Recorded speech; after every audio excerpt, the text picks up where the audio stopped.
No, dobré ránko, Mačka, servus, Dobre, vítam ťa.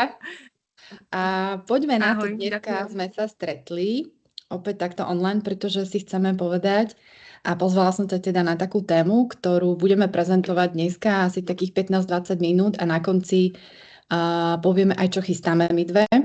Takže oplatí sa zostať do konca. A dnešná téma znie akčné kroky k tvojej zmene.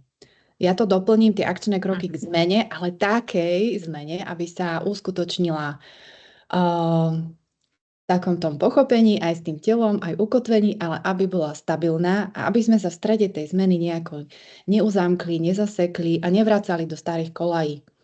Čo ty na tú tému hovoríš? Môže byť? To je asi najlepšia téma, ako sme mohli vyťahnuť, lebo to je presne to, že človek, keď sa aj v mentále, vo svojom nastavení rozhodne, tak potom sú tam tie návyky, tie Pravda. neurónové spojenia, ktoré sú už vytvorené v našom mozgu a potom sú tam aj to telo má pamäť a to telo ťa častokrát proste stiahne. Že ty aj chceš spraviť ten krok akčný, ale srdce začne búšiť, ten strach, ktorý v tom tele začne proste kolovať, tie hormóny, čo sa tam začnú vyplávať, že normálne telo ťa nepustí. Takže za mňa nielen tá mindsetová, ale aj tá práca s tým telom tu hrá obrovskú rolu na to, aby sme vedeli vykročiť a nevrátili sa späť do tých starých kolají. Perfektné. A Toto ty si som chcela. odborníčka na to telo, takže Ty si tiež na to sa teším. odborníka, ale my sme sa tu stretli, aby sme neprezentovali teda úplne, že tie naše odborné znalosti, ale o tom, ako sme to uchopili my, aby to tí ľudia pochopili, že to je zažité v nás, že to máme odskúšané nielen na klientoch, ale máme na tých svojich životoch. Niekoľkokrát sa nám stali aj tie, že sme sa vrátili naspäť a nedokončili sme tú zmenu, neuskutočnili, zlakli, zasekli symptómy versus nejaké blbosti, čo do toho prišli a versus zmeny, ktoré už sa uskutočnili, ukotvili, boli perfektné, i keď niekedy to bolo, že ten proces bol náročný, ale bolo tam taký moment. A ja som si počas tohto roka veľmi zvedomovala, ako som kráčala po tých svojich cestičkách zmeny, že ako tam v tomto hrá tú rolu aj pri tých našich rozhovoroch to telo. Že naše rozhovory boli to mentálne, tá disciplína mysle, tie akčné kroky k tomu. Ja viem, čo chcem, ja mám jasne zadaný zámer, ja mám zadaný aj ten smer. A potom sa stávali také veci, že prišli poprvé emócie, potom prišli sabotéry, potom prišli nejaké už skutočné reálne veci, fuck upy, nechcem tu nadávať, ale prišli nejaké veci, ktoré som sa zlákla a že čo? A tam mi prišla taká kľúčová myšlienka, že naozaj zámer ten nám ukazuje ten smer, hej? A tá telesná regulácia vytvára tie podmienky preto, aby sa zmena mohla uskutočniť reálne a je zostať stabilná, aby sme v tej zmene naozaj neodchádzali v procese a v strede. Veľa mám v okolí ľudí, ktorí sa rozhodli pre veľkú zmenu, takú zásadnejšiu, ako napríklad odchod z práce, prípadne nové bývanie, drahšie a všetko naplánované, dokonale.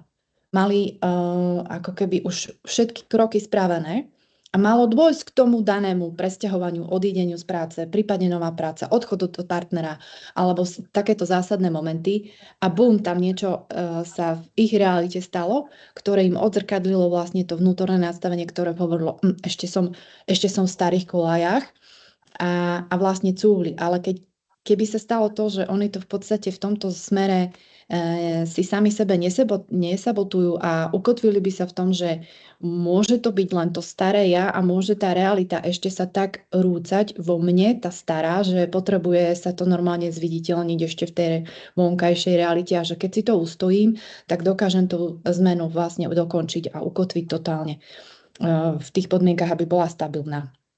Máš nejaké skúsenosti, máš niečo praktické, čo by si vedela v tomto smere? Asi veľa? A vyber si jednu. Mám. Ja mám jednu veľmi silnú vec, to je ešte z minulosti. A možno, ja by som ju povedala, ale možno by som chcela od teba, lebo poviem príklad, ktorý si myslím, že veľmi veľa žien robí. A možno by si ty mohla počas toho porozmýšľať, že čo im ty poradíš v takomto prípade. Mala som ako 20-ročná veľmi ťažkú autohaváriu a strávila som 7 mesiacov v nemocnici, operácie chrbtice jedna za druhou a tak. No a potom som mala 2 deti a potrebovala som sadnúť do auta a ísť. A vieš si predstaviť, čo to bolo? No, takže mentálne nastavenie bolo. Vedela som, že to chcem prekonať. Auto som mala k dispozícii. A teraz už som sa blížila k tomu autu, už som tam takto mala dať kľúč a roztrasená, nepúšťalo mňa proste telo, nepúšťalo. Mentálne som bola rozhodnutá, bola presvedčená. Vizuály, predstavy, všetko to, čo ja učím, som si tam dala, ale proste mňa to telo nepúšťalo. Ten strach bol extrémne obrovský. Ten adrenalín, čo sa mi vždy vyplnil, bol taký, že ja som sedela v aute a mne sa takto triasla ruka a ja som tam nevedela dať ten kľúč. Ja som nevedela vopchať kľúč do zapaľovania. Môj muž na mňa pozerá, že tebe úplne hrabe. A ja, že... A ja som v panike vystúpila z auta a išla som sa na hodinu prejsť. Že... A toto trvalo, keďže som bohužiaľ nemala človeka ako si ty, ktorý by mi povedal, že ako mám zregulovať toto. Ja som vôbec nevedela, čo s tým. Mne to trvalo roky. Naozaj roky. Ja som si proste povedala, že ja to nejakým spôsobom dám, tak krôčik po krôčiku a roky mi to trvalo. Teraz bez problémov šoferujem. A potom som tak len pomaly zisťovala, skúšala nejaké techniky, ale strašne mi chýbalo. Presne niekto mi povie, skús takúto techniku, skús sa uvoľniť takto a takto. Ja neviem, takže áno, mám za sebou veľmi silnú vec a poznám niekoľko žien, ktoré majú cez 40 a boja sa šoferovať. Nevedia to. A vedia, že chcú. Mentálne to majú dobre nastavené, ale proste nepustí ich to telo, lebo ten strach je taký strašne silný. Takže možno konkrétne otázka na teba. A keď neviem, či to není príliš hneď veľké sústo, ale viem, že ty si v tomto dobrá. Takže možno aj na teba. Vedela by si ty konkrétne v takomto niečom poradiť, že čo by som ja mala vtedy robiť, aby to išlo možno rýchlejšie, alebo ani sama neviem. Tam sú dva faktory. Jedno je, že to, čo si ty robila, že sa ťa tak triaslo, to bola autonómna reakcia nervového systému na zážitok z minulosti, ktorý bol traumatizujúci. To znamená, že to bolo úplne prirodzené. Druhá vec je, že tým, že o tomto sa málo už teraz veľa hovorí, ale nevie sa o tomto v tej bežnej populácii, tak vlastne nemala si podporu okolia. To znamená, že keby to vie aj tvoj manžel, tak by ti povedal, dneska Maťka si začneme iba sadať do auta, hej, týždeň.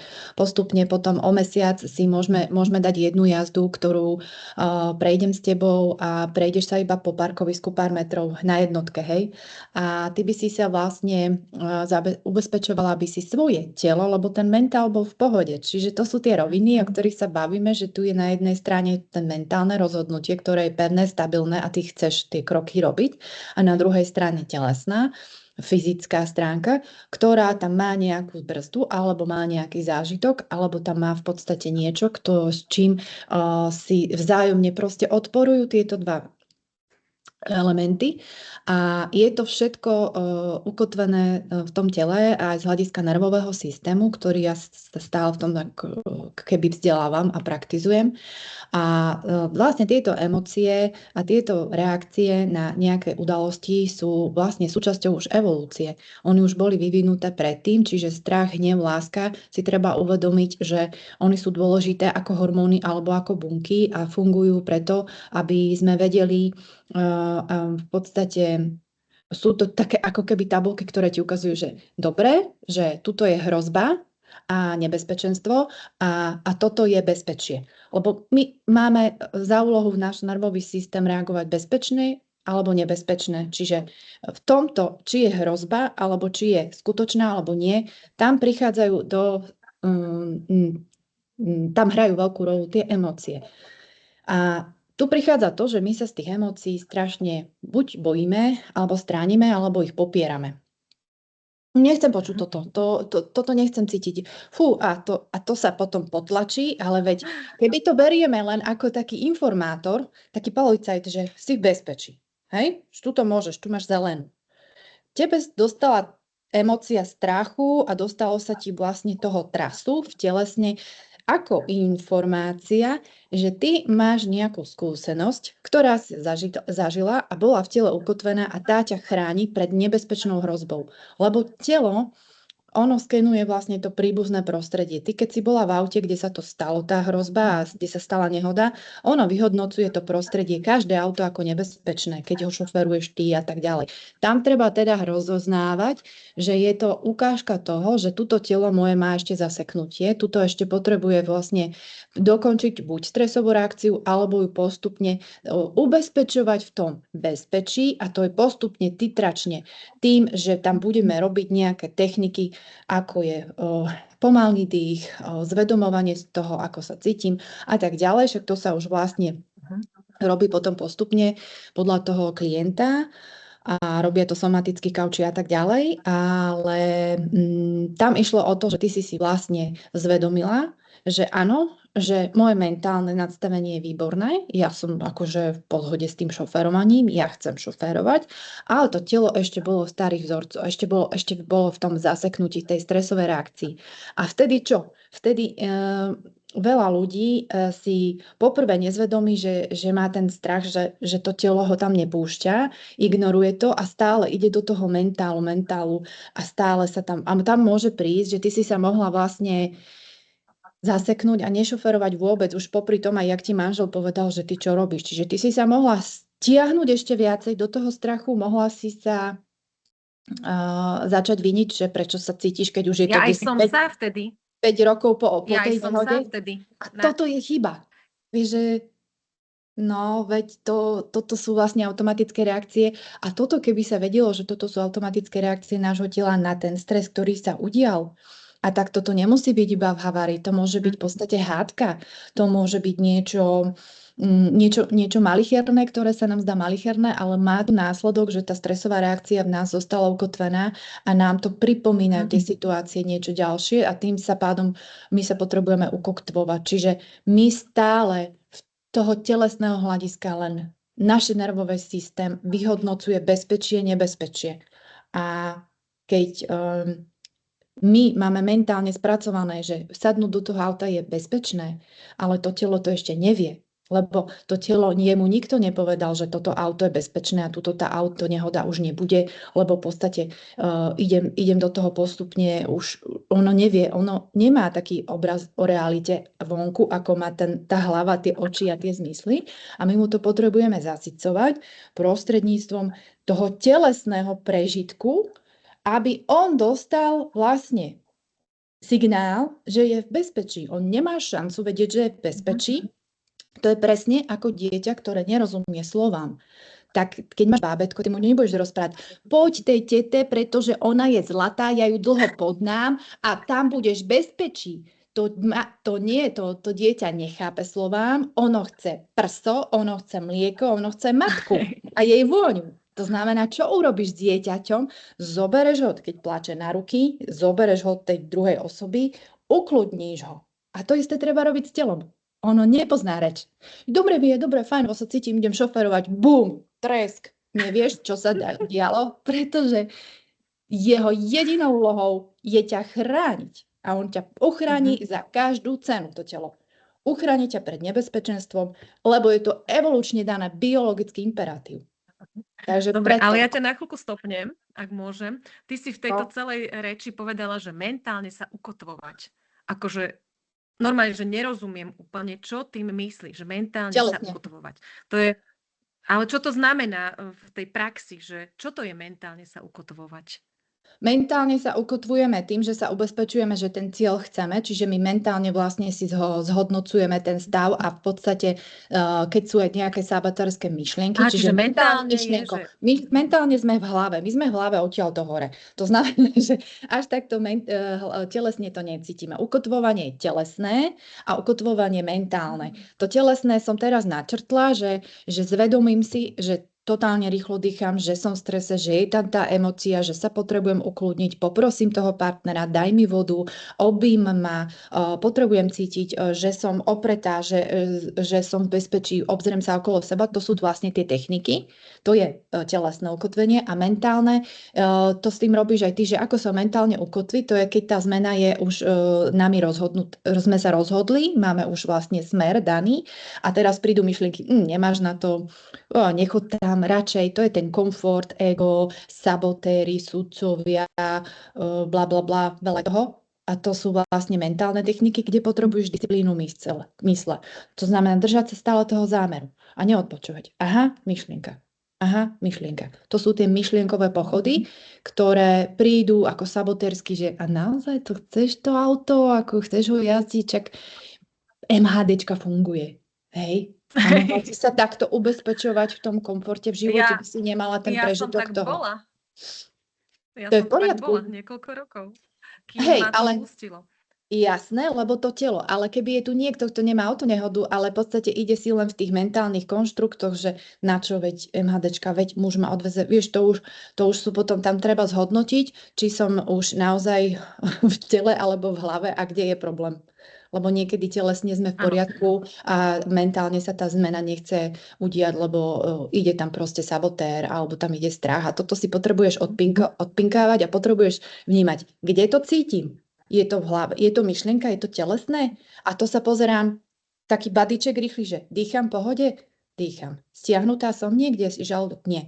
Stuhnutý krk alebo stiahnuté hrdlo? Nie. Keď je toto všetko v poriadku a keď ja voľne dýcham a keď sa cítim v tom tele, aj sa pozriem do zrkadla, nemám nič stiahnuté, nemám v podstate toto úplne spadnuté, aj ten pohľad do zrkadla, ja učím deti, bojím sa, pozri sa do zrkadla, či sa bojíš, alebo hlava si vymýšľa proste výhovorky, že nejako neísť do školy. A ja to vidím už potom na to telo, že už je to stiahnuté rameno. Naozaj sa reálne bojíš, verím ti.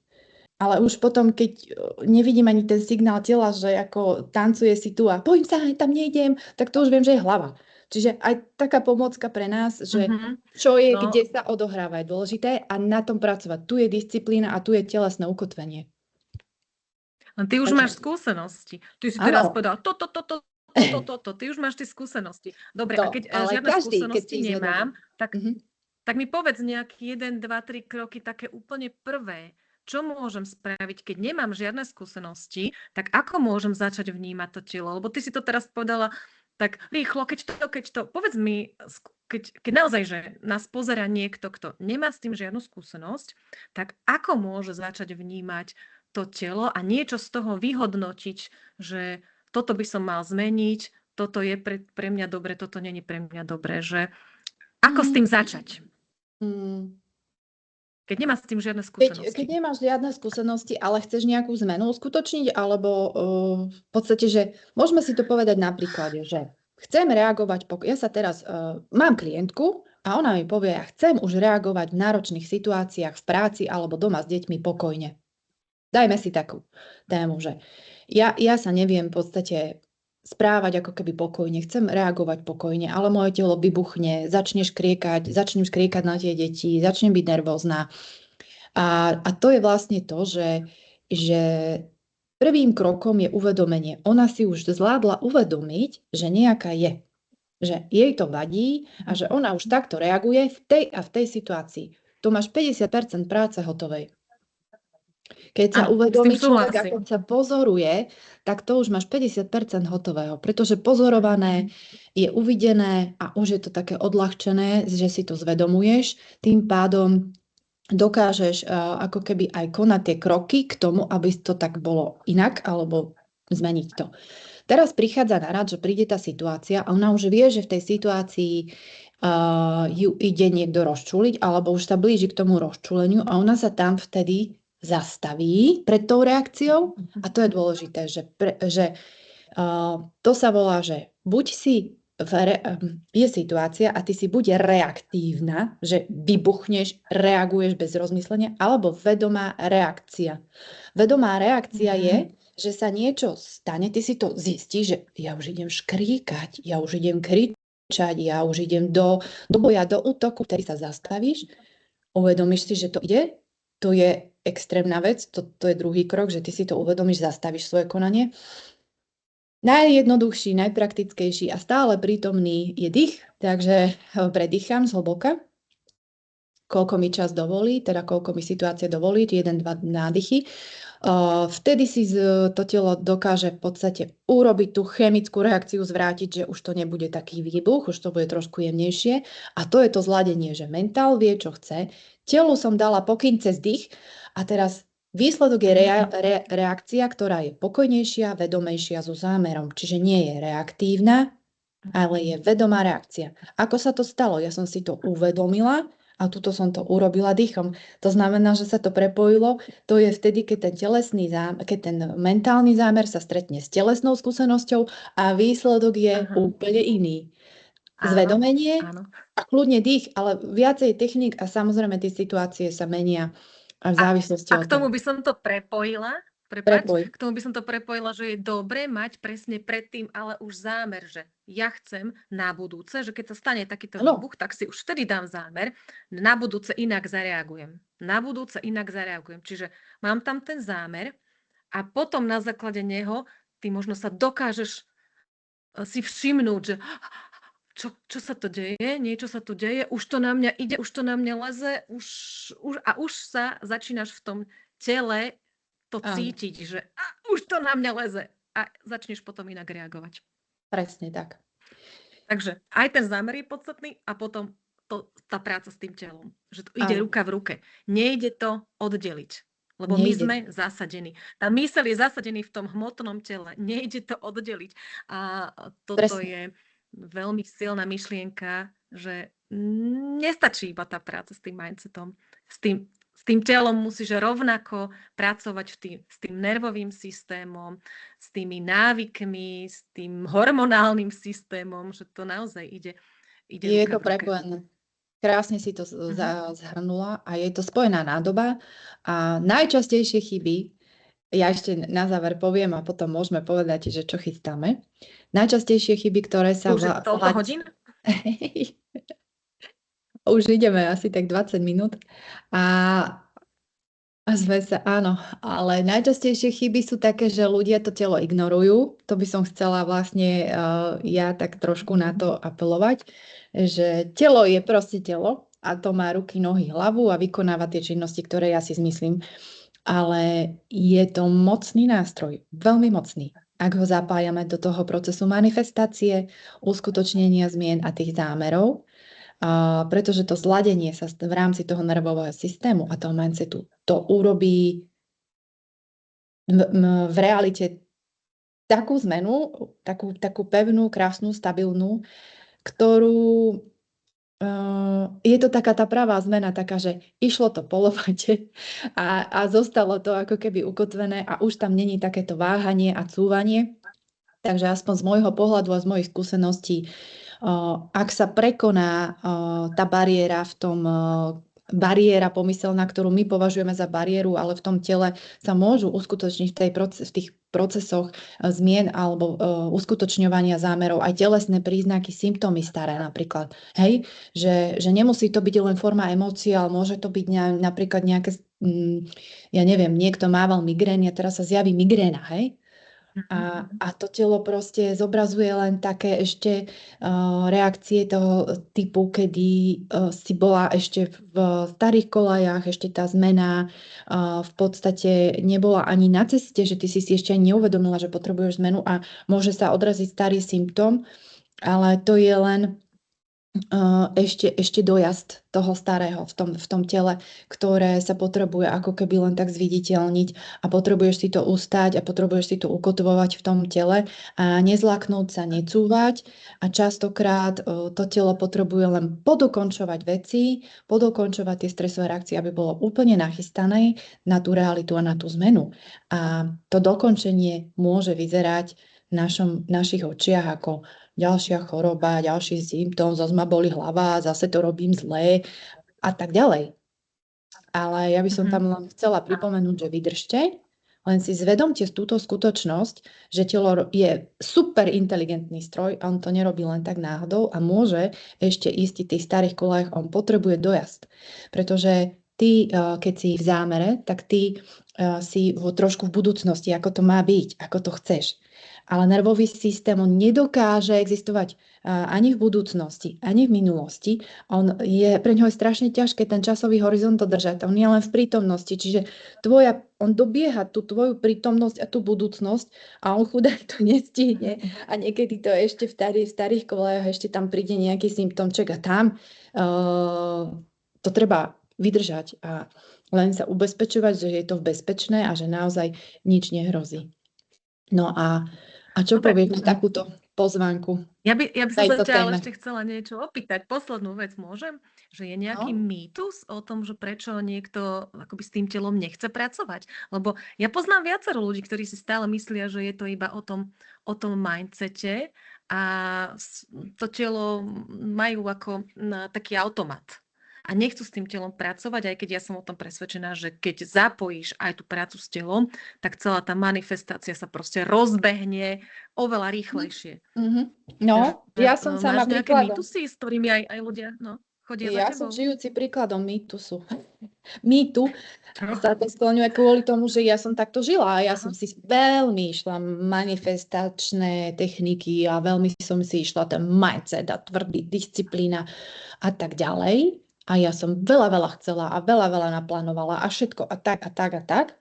No ale moje telo, že no, ja ťa tam nepustím. A to ja som dlhé roky nechápala, prečo ja som rok v chronickom únavovom syndrome. Výborne športovkyňa, neskutočná strava, neskutočný mindset som si myslela, presne viem, čo chcem, mám za sebou štandardy, ktoré dodržiavam. A čo to telo? A vtedy som si uvedomila, že no ale ty, keď si sa nezladila s tým telom a ty, keď si ho vyčerpával, aj ten nervový systém bol v chronickom strese, tak ty nemôžeš manifestovať ďalší brutálny cieľ. Čiže tam bol aj to nepochopenie toho tela, že my ho bereme, že on je otrok a poslúchaj. Lenže on nie je otrok. On akože dobre, plní príkazy samozrejme, také tie fyzické, čo hlava rozkáže, ale do určitého momentu ťa to púšťa. Samozrejme, že chce hlava cvičiť, chce hlava behať, hej, Ironmana, však odbehneš. Ale keby Ironmana beháš proste každý týždeň, tak zomreš.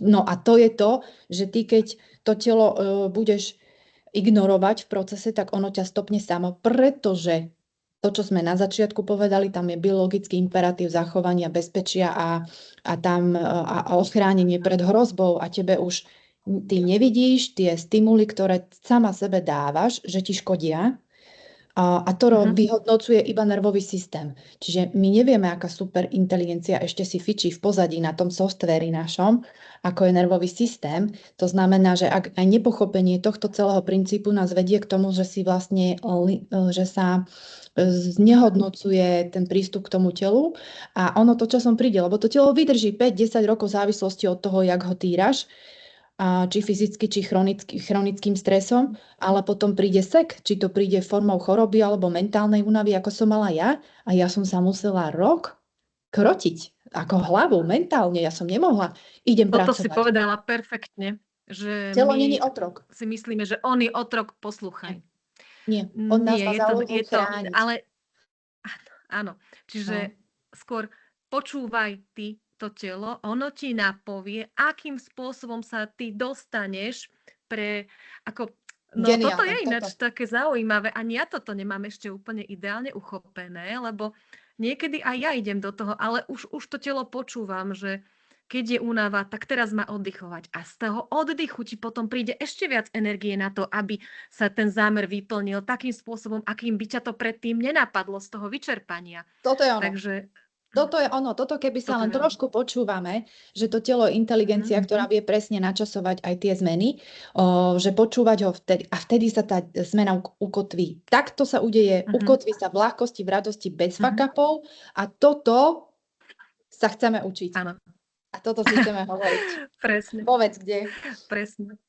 Povedz, no, kde, dobre, takže Týmto pádom ďakujeme, že ste sa dostali na záver a hádam vám tento rozhovor aj niečo priniesol a ak sa chcete naučiť viac o aj mindsete, aj prepojení s tým telom a naučiť sa aj konkrétne nejaké techniky, tak vás pozývame na workshop, ktorý sa uskutoční 35.